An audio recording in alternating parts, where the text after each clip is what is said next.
Good afternoon, dear students, and Ramadan Mubarak. I hope you and your family are doing well. So, the last lecture is about how to make a synthesis or how to synthesize. So, at this stage, we have collected sources. We have taken notes and put an outline for each title. We have also synthesized and acknowledged sources. Now we move on to the last stage, which is how to integrate what you have collected to write the literature review. So this is the last lecture in the second semester, and we'll devote the next sessions for your practice in order to reinforce your background knowledge on how to write the literature review. So in writing the literature, you are not going to depend on just one source, but many sources. And the most difficult step is how to integrate multiple sources within the same paragraph, since through my sessions of supervision, examining many dissertations and theses, I noticed that most students tend to depend on just one author or to write a title. So through reading works like these, the researcher or the reader or the examiner can guess that the writer didn't read and collect a variety of sources or references for his work. So in order to develop an integrated argument from multiple sources, you need to link your arguments together. So let us check this sample. Here I have used what is called the four thinking or the six thinking hats. It means that using colors, as we have already used in previous sessions in first semester, to signal some parts, of course, in writing the abstract, writing the general introduction, the general conclusion, writing the introductions and conclusions of each chapter. We are going to use that technique even in writing your paragraph and determining, of course, the most important parts to in the process of synthesizing. So we have here, I haven't yet decided which colors we are going to use for our practice. I will send you later on with the practice unified version of the exact colors that you are going to use. So for the argument, for the claim, I used the red color, as you can see here. So this is the paragraph. The paragraph in your dissertation writing, and whether it is first chapter, second chapter, or third chapter, contains what? Contains a claim. You support the claim with evidence. You explain.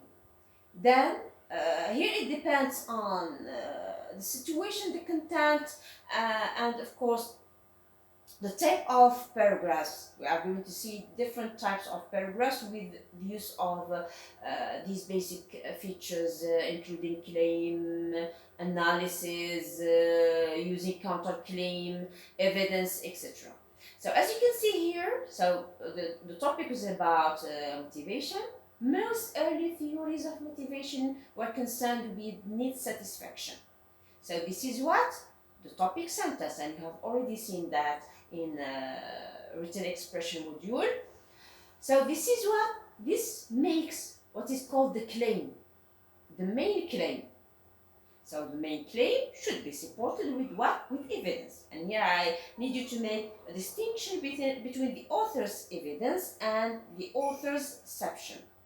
So as you can see here, so the evidence is written in blue color. Here the writer used multiple sources. So the evidence, of course, here is with the one author, Robbins et al., argued that motivation relies on what a person needs and wants. Similarly, the early theories of Maslow focused on personal needs satisfaction as the basis for motivational behavior. So as you can see here, there are multiple sources. of course, to reinforce your evidence, what you need multiple sources, depending on multiple sources, not just the one source to reinforce your evidence. And this what shows that you have read a lot in the field. So this is concerning the evidence as a contrasting idea to the evidence.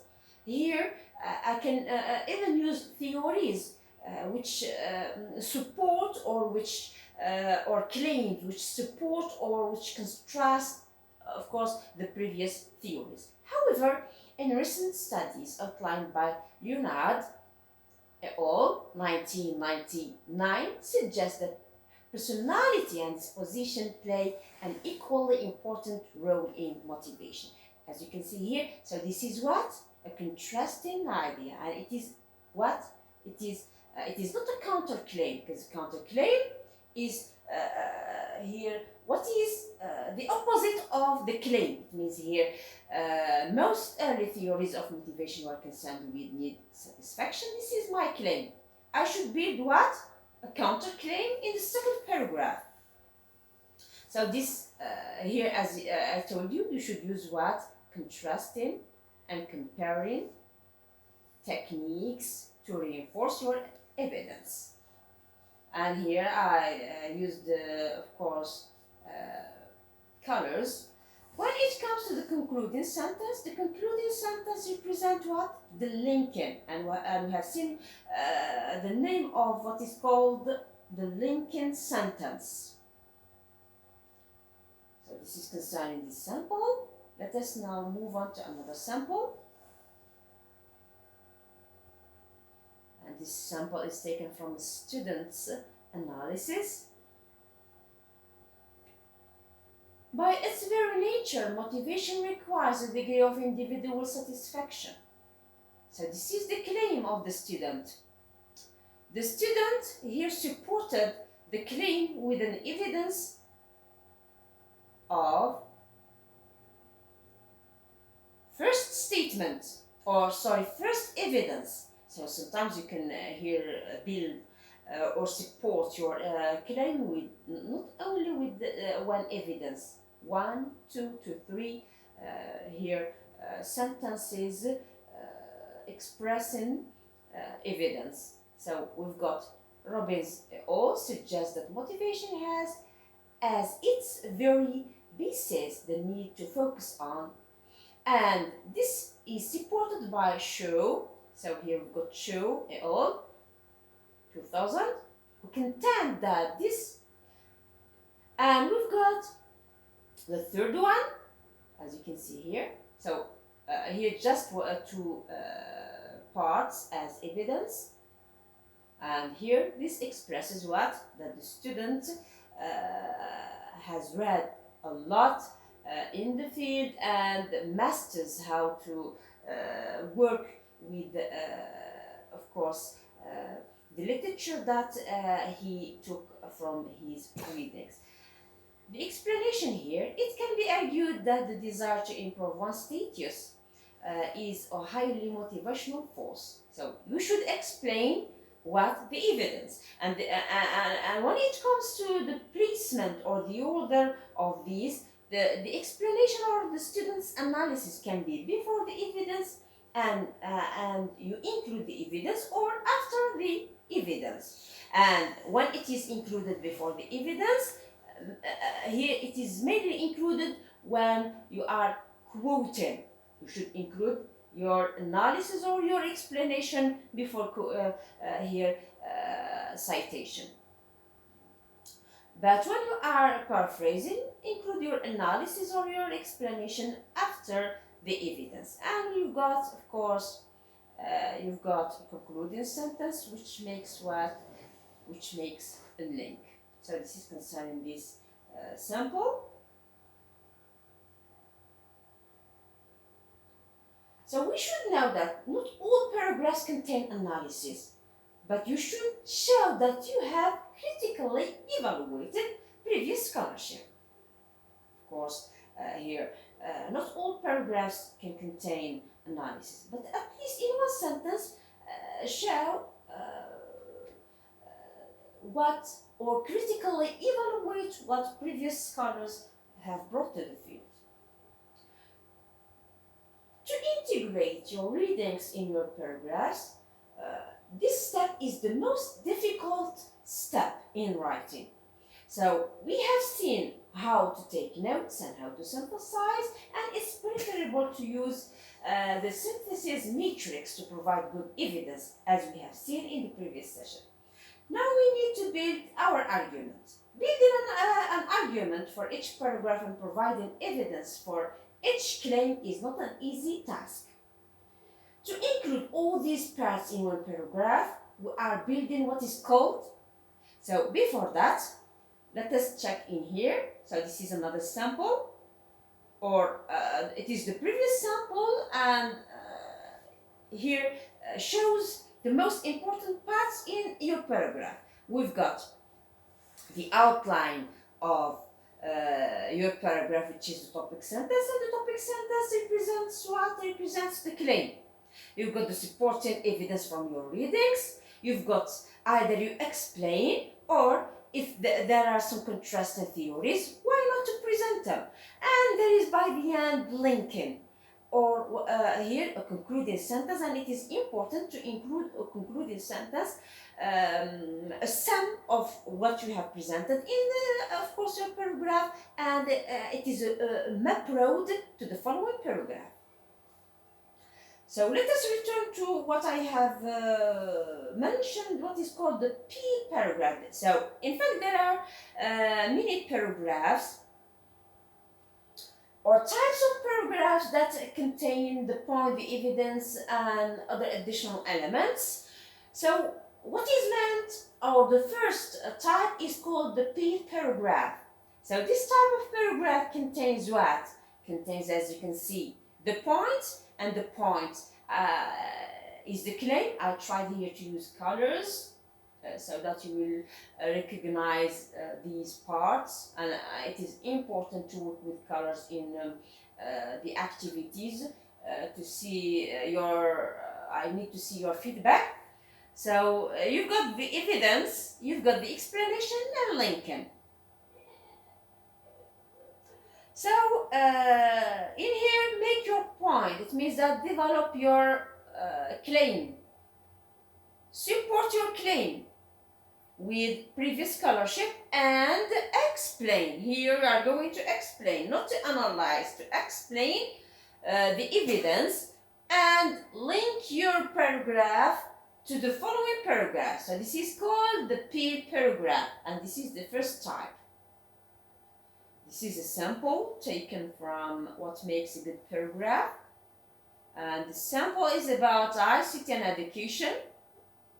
So as you can see here, sometimes the claim can take one sentence, sometimes it can take two sentences.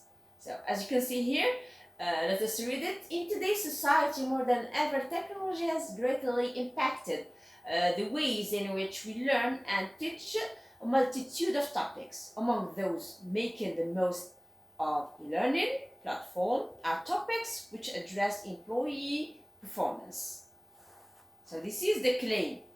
And the claim is linked to the issue technology and education, and it is limited. Here, the student or the researcher who wrote this paragraph limited to address the topic of employees' performance. So according to a list of the top 10 most popular e-learning courses, project management, type management, and customer service skills were among the top 3 listed. So this is what, this is the claim.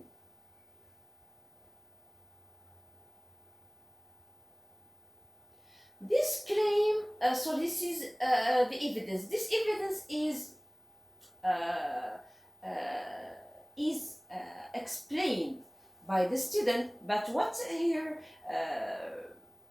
attracted my attention is that there is no scholarship, just here providing some e-learning courses, project management, time management. So we should limit or you should give concrete evidence. Evidence, for example, using talking about theories, approaches, previous scholarship. It means that names of scholars, not just giving, just highlighting. Okay, so this can tell us what that many things about what e-learning can offer. And here the student is explaining and giving examples. One is that the convenience it provides is ideal for continuous learning, short-term courses as well as self-paced classes. So providing examples through your explanations is very important to support and to strengthen what your evidence. And by the very end, you've got what? You've got the link or a concluding sentence that provides what? A sum for what we have explained, and of course, a roadmap to the next paragraph.